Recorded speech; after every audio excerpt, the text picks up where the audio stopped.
we're gonna get, hey, what up? Hey, Donnie. what is up? So guys, I gotta tell you, so I'm kind of like Oprah. Like Oprah has her favorite things. I collect people. I have my favorite people. Donnie is my new favorite people, new favorite person.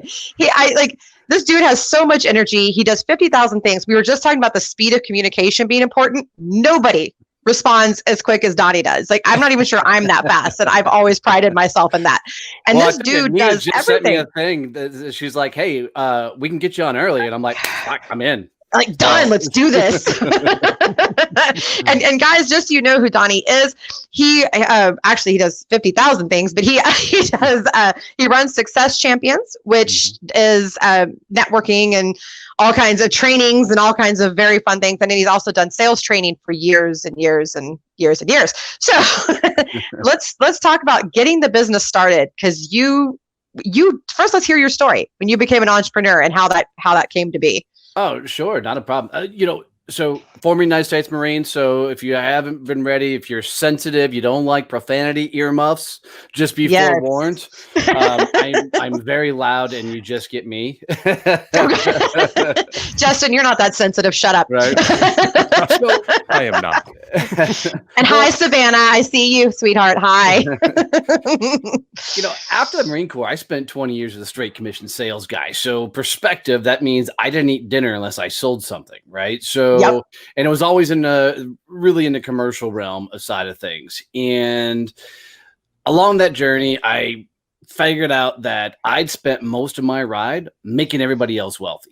I've sold millions upon millions and millions of dollars. And when you looked at the income ratio from that business to what I made, I should have retired when I was 25. And, as I grew on and later in life, I found myself in a situation where I was a picked up partner in a company, was going to buy out the business. Me and my then business partner went out to dinner, and we were celebrating the successes. We were getting ready to hash out this multiple 7-figure deal over 5 years and figure out what that was going to look like. And he made a phrase and a statement that changed everything. And what he said to me was, "Donnie, thank God you're my retirement plan." And when he said it to me, man, he said it out of love. He truly did. I took it out of love, and I replied back instantly, dude, it's been my honor. I've loved doing it. I've loved everything about it. Then I walked to my truck, and I was literally like, dude, what the fuck are you doing? You were somebody else's retirement plan. So that's when I launched Success Champions and this whole freaking crazy movement and all the things we do.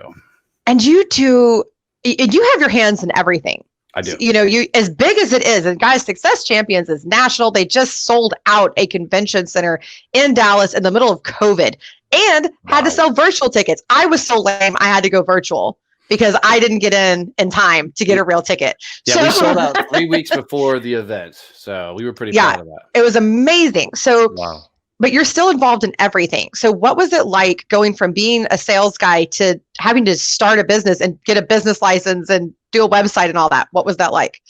A fucking nightmare. I had no idea what the hell I was doing. When you spend your entire career being an employee, and you don't see the I was coaching Fortune 500 clients and their sales teams and and the likes, but you don't see all the operational things and whatnot that goes on. Right. So you kind of have this myth to running a business that, it's kind of just like having a business with maybe a little bit more responsibility. Right. Yeah. Yeah, totally. I mean, as a sales guy, my job was to go get the business, and then I turn it over to somebody else, except when I got the sales training, I sold the business and I trained the business. And so when I started my business, I was really in this weird place of, okay, I sold it. Oh shit. Now I got to deliver it. Wait. Oh, hold on. Now I got to bill it. Now, they want follow-up reports and and then, oh shit, what the hell's a franchise tax? And what the hell why am I doing quarterly taxes? You only pay taxes once a year. What is all this shit? And, and I love telling people my first 6 months was complete chaos. You know, I didn't have any mentors around me. Nobody in my family was an entrepreneur. And so it was 100% try something, get punched in the face and go, okay, that sucked. Let's try something else, get punched again, try something else. And hopefully you learn to duck at some point, you know. But if you've heard any of my story, at 6 months in, you know, I'm standing on the back porch of my farm. We'd bought our dream farm, built a second house on the property for my mother-in-law. And I'm looking at my wife saying, babe, we're going to fucking lose everything, you know, because in starting my business, I didn't create a business. I created a second job for myself. Yeah. Right. You know, where I was everything and everything went through me. And guys, if you haven't written your notes, you are not fucking scalable. If you're doing all the work, you're going to go out of business. That's just plain and simple. So it's true. Chaos. It's true. And you can be smart about how about starting it and having a team, right? You know, and Donnie, you and I have had this conversation about keeping it, you know, low skilled party, you know, piecing things out to contractors, doing things like that. That can really help. And by the way, just real quick, some plugs for some great systems. So if you're just getting started and you're invoicing, Invoicely starts off free and then is super, super cheap after that. Super easy to use. And it does everything that you could possibly need an invoicing software to do. For taxes, just get an accountant, guys. Oh, yes. Okay. Oh my God. As soon as you're past sole proprietor, which even then you might need one, but the second you go past that, just get an accountant. Well, it's worth it. It's worth the money. To add on to that, guys, if you are doing your own personal business finances, that means you're running your business like you do your personal life. You're fucked. Yeah. Because business finances and personal finances are two completely different animals. And you're probably broke anyways and trying to figure out how to start a business. You don't want to take all those bad habits into your business. Get somebody that knows what the fuck they're doing. Yes. And to mentor you and all that kind of thing. Guys, seriously, when we talked about building your tribe earlier, imperative. You have to have people that will show you these things. And then the other one for building your site, this always cracks me up. So people immediately tend to jump to, I need to spend $2,000 to $5,000 on a website just right off the bat. Why? No. Go get your butt on Wix, get your butt on Website Builder is my favorite, websitebuilder.com, and build your own site to start with. They have great templates, all of that. I still am actually using the ones that I built. I haven't needed to upgrade them yet. They work very well.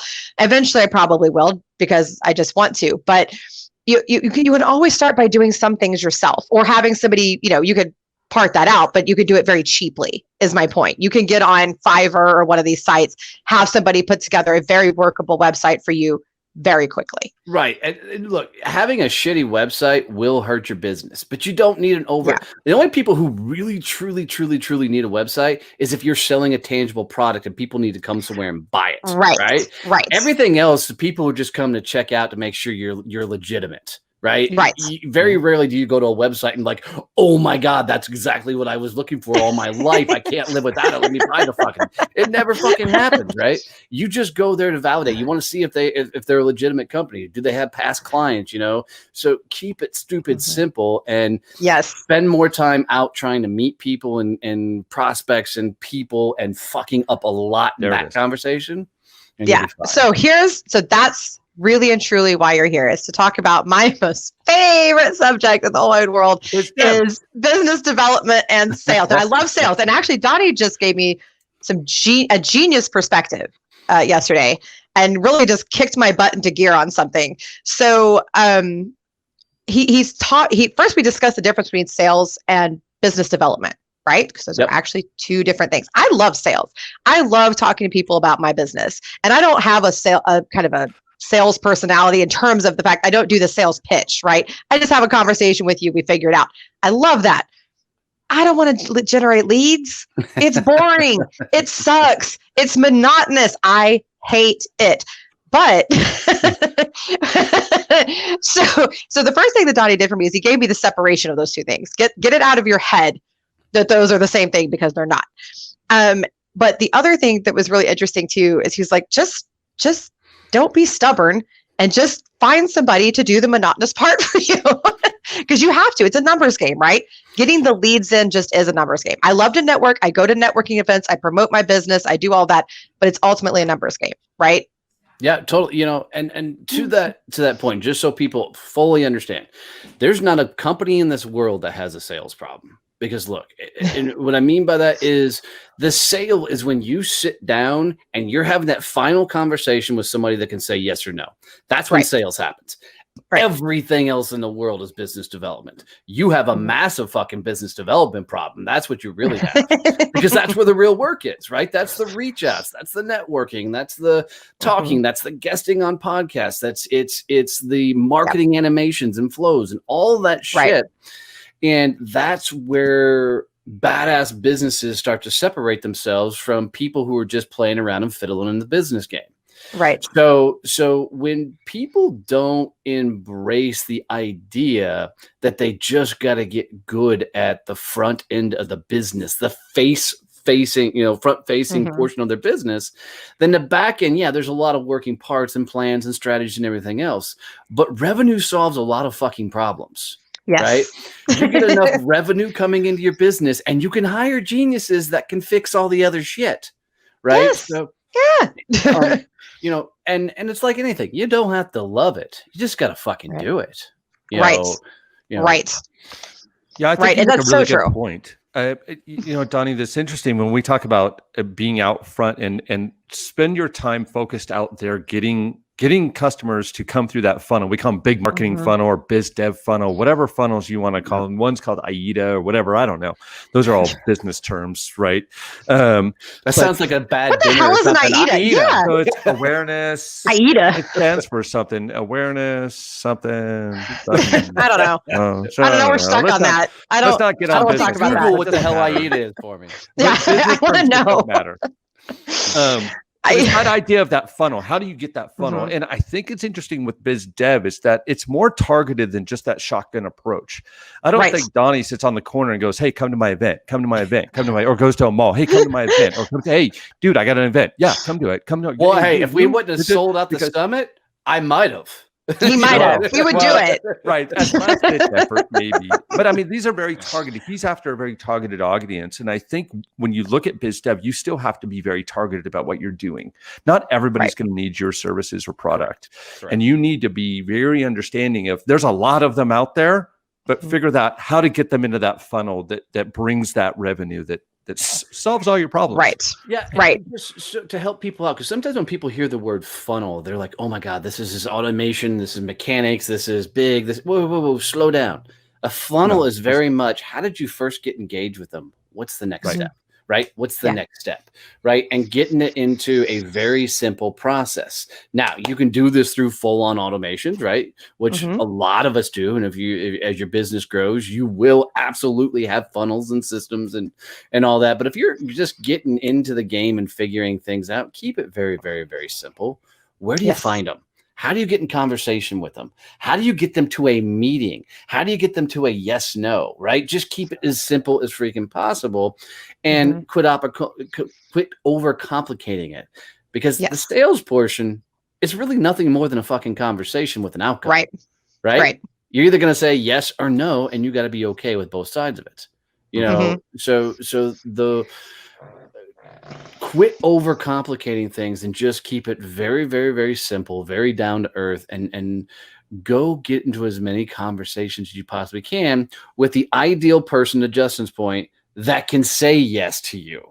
Yes. Yeah. Make sure that you're talking to the people that can actually make decisions. So like for me, because I work in recruiting, it's either got to be the entrepreneur or it's got to be, a director or somebody like that, somebody who actually can pull the trigger and make the decision to spend that money. That's who you need to be talking to. I do. So if you're doing B2B type stuff, go to networking events, go to conventions. Oh, get your butt to a convention. Thousands of people there that can be in your funnel and that you can talk to. But I also want to touch on something real quick, because we're talking about the sales aspect as well, and actually closing it and having that conversation. And you touched on, you have to be okay with either outcome. Right. Yep. And part of that, guys, is, so I have my COO, Joel, he always tells people, it's just like dating. You can't have the stank on you. Okay. It's like when you're trying to close with a girl. If you seem desperate, she's going to go, ugh. And go back the other way. Like, no, I don't want this one. He's too desperate. This one's not, he doesn't know his value. Get away from me. But if you go in there and you're confident, and you're like, I could take or leave you, whatever, you know. But that girl's gonna, hey, well, what's your deal? Why aren't you chasing me all around? Why are you so Giving away special? all of my single years, tricks away. I'm sorry. Yeah. I'm sorry. I'm sure. I'm sorry to all the guys out there that I'm ruining this for you, but it's true though. And it is very much that type of thing. You have to go into that closing conversation with, this is a mutual decision. Okay. I'm not begging you for your business. I'm saying I can do all of these things for you. Let's see if this is a fit. That's how I do it anyway. What are your thoughts, Donnie? I think there's a brilliant movie opening scene that describes sales for me, and it's First Night, and it's got Sean Connery in it and whatnot. And there's a brilliant scene at the beginning of this movie.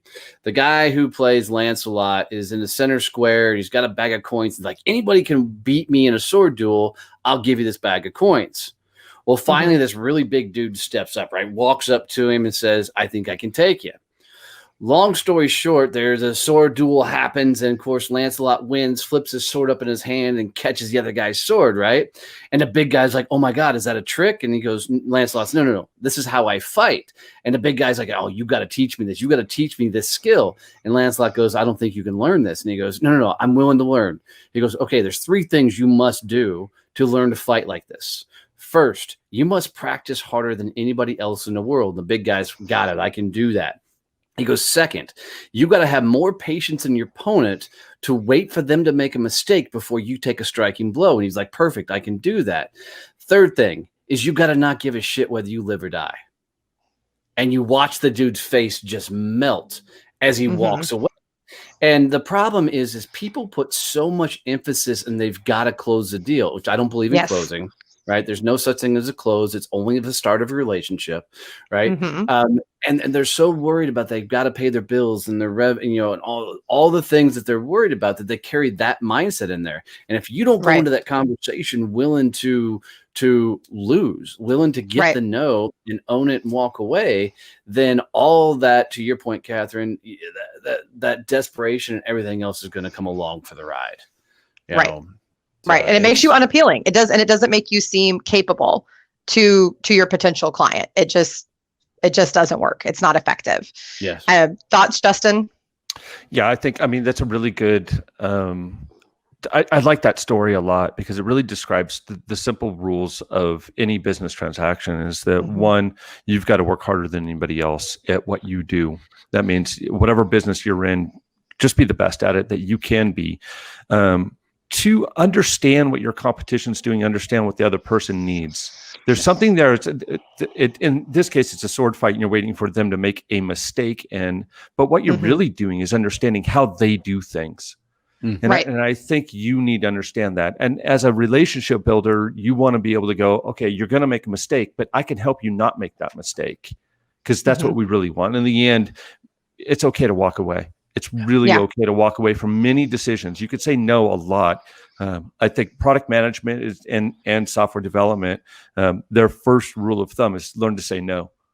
Yes. And learn to say no in a good way. So you're okay with the decision. Yeah, what I love about that, Justin, is you made me think about it when we were talking about, the middle portion in there about the mistake. You can help people come to the mistake. In enterprise level sales, you're talking big boy sales, right? Multi-tier, multi-million-dollar deals. Oftentimes, you're waiting for the other vendor to screw up so you get your shot, right? They drop the ball somewhere or someplace else. That's why it's really important to not go for a closing strategy to close a deal, because this is a long game, guys. Sales, most of the gurus out there in the marketplace that are teaching sales grew up in transactional sales. They grew up in selling cars, insurance, so and if you try most of that shit in the marketplace, you're going to lose. Yes. Right? Because go ahead. Enterprise sales, absolutely different ball game. And we've talked about transactional sales. I think on the last show that I hosted, we talked about transactional engagement, where it's one and done, right? So you think of car sales, real estate, you could go down the whole list of like, it's one and done and you're on to your next. that will not work if you're trying to build a business, especially like a startup that needs to scale, and you need to create partnerships that are long-term and where they're paying you long-term. It's a vastly different thing. You're building a relationship with them, and it is you're dating, or in some instances you're marrying them because you've been around them so long, right? And it should be that mentality, not just close, I'm on to the next. I'm going to get my next house sold. I'm going to get my next car sold. I'm going to get, money, because at that point it's live or die. Like you talked about early on, you live or die by your sales at that point. Yes. Yeah. Whereas when you're doing a startup with entrepreneurs, you're not living and dying by those sales. You're building more. And I'm sure you guys have said this somewhere. All in this is sales is very much like dating. I mean, it's not like you're going to walk up to the bar, see the person that you're into, and go, "Hey, let's get married." You've never met them, but that's how most people treat sales, right? It's that might work in, with like a Russian bride or something, but it's not going to work, in all of in real life. Yeah. No, it's true. And I want to get your take too on this, because one thing that I've made a point to do, I never allow comparison questions in a sales conversation. So people go, well, everybody else does it this way. Okay. So, and I just tell people, well, I don't do things a certain way because everybody else does them that way. I do them the right way. I do them the best way. Well, I'm gonna change that way you answered that up a little bit. Okay. Only because when somebody says, well, everybody else does X, my response is I want to understand why they just said that to me, right? Why in this moment? And so I'm going to immediately come back and go, thanks for telling me. Is that what you're looking for? Right. Right. Because it's an interesting play, because something I learned a long time ago, oftentimes you have to sell people what they believe they want and then really give them what they need. Right. Because oftentimes people are like, I need this, or I want this. And truthfully, if you've dove into the business and you really know, the end result is something else that they need to do. And there's some steps they need to get there. But I find people often want to pick a fight. And I'm not suggesting you were doing this, but people want to pick a fight and say, no, my way is the right way, right? My way is the only way to go. So you've got to go my path. Wait, it's not? Well, I'm pretty sure my way is the only way. It's definitely what you're saying, Donnie. I'm pretty sure my way is always the right way. Always. No. Well, I mean, you're right, go back to when I did sales training.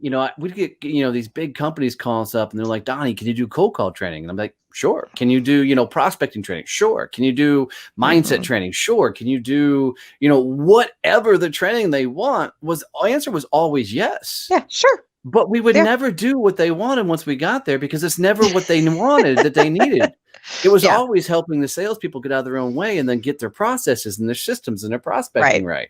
So, I've done that a million times with hiring too. So I had a client that I worked with earlier this year, and it was, I need another executive. And this is a baby startup, by the way, like little itty bitty baby startup.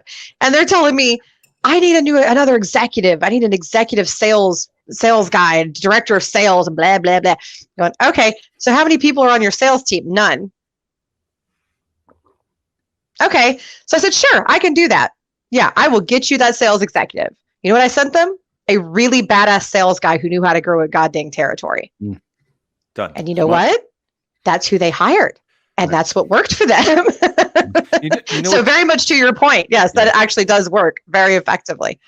Donnie and Catherine, I couldn't agree with you more. And I think you bring up really good points. And for me, when I'm in these conversations with people, in sales conversations, and trying to figure out what they really need, I approach it this way, and I'd like to hear your perspective on how you do it. I always start with, what'd you have a challenge with today? What was your biggest challenge this morning? What was your thing at work that was really tough for you? And try to understand the insight, or try to understand their mindset of like, this is what really bothers me. And then go back at it and go, is this what you really need then? Because it sounds like if this is your biggest challenge, you might need this.